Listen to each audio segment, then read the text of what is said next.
So I love that we have people that have never told stories here before that come for the first time, and it's just an opportunity. And then we have folks that are what I consider our family in the Moth.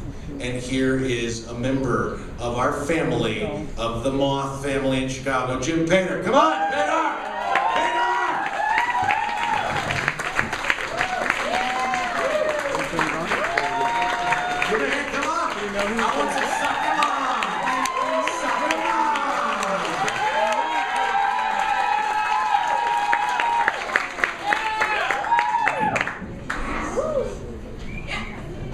When I was growing up, I didn't know much about my father.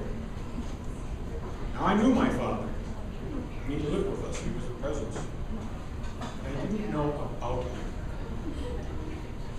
He walked with a pronounced limp.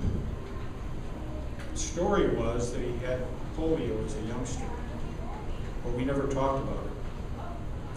We did family things. We were probably what you would call hard-scrabbled blue collar, although at the age of 8 or 9 or 10, that wouldn't have meant anything to me then. But we had a very loving family. We did family things. But like any child, I griped and groaned. I had to share a bedroom with my brother. I had to mow the lawn to make money. I had to earn half the price of my first bicycle, and that was a used bicycle. And when I would gripe quietly to my mother, never to my father, she would say, "Your father only wants you to have everything he never had." That was always kind of mysterious to me.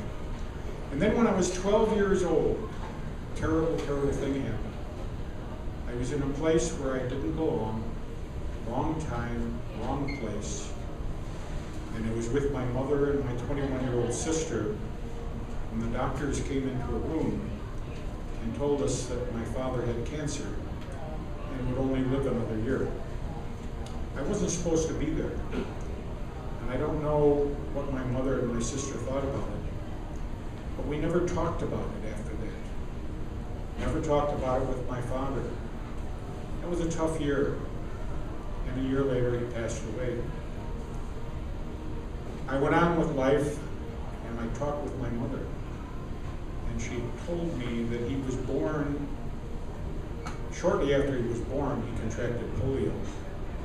At the age of 3, his mother passed away, and he wound up at an orphanage at the time they called St. Mary's Industrial School for Boys.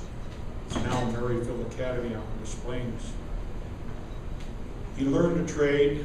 He wore a brace on his leg most of the time. He lived in a dormitory setting with 19 other boys, and he had a brace on his leg. Now, I don't know how it was back then, but I would think a handicapped youth in an environment like that did not have an easy life. At the age of 15, he was put out on the street to make his way in the world. He had to lie about his age to get his first job.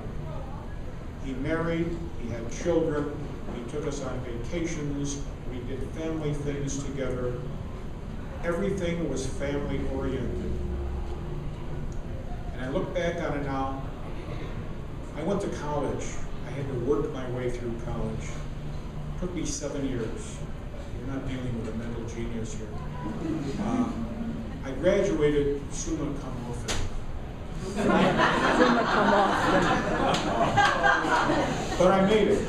I made it. I got a college degree. And I look back on my life and my father's life, and I look about what I have now. I'm happily married. I have 4 wonderful sons. I have 6 beautiful grandchildren. I'm living in a comfortable retirement. And all I can do is look up and say, Dad, you set the path, you created the climate. You're right. I have everything you never had. Thank you.